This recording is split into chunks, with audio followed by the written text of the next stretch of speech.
জুলাই জাতীয় সনদের প্রতিটি অঙ্গীকার বিএনপি অক্ষরে অক্ষরে বাস্তবায়ন করবে বলে জানিয়েছেন বিএনপির কেন্দ্রীয় প্রচার সম্পাদক ও মৎস্য ও প্রাণী সম্পদ প্রতিমন্ত্রী সুলতান সালাউদ্দিন টুকু এমপি।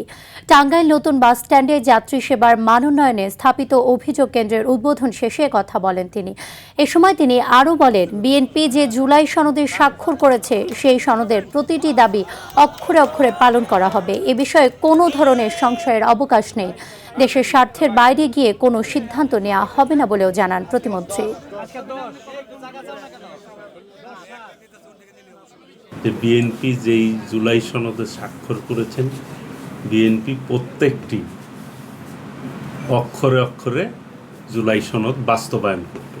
কাজে এই ব্যাপারে কোনো প্রশ্ন রাখার কোনো অবকাশ নেই। কাজে রাজনৈতিক কারণে অনেকে অনেক কথা বলে, রাজনৈতিক সব কথাই ধরতে হয় না।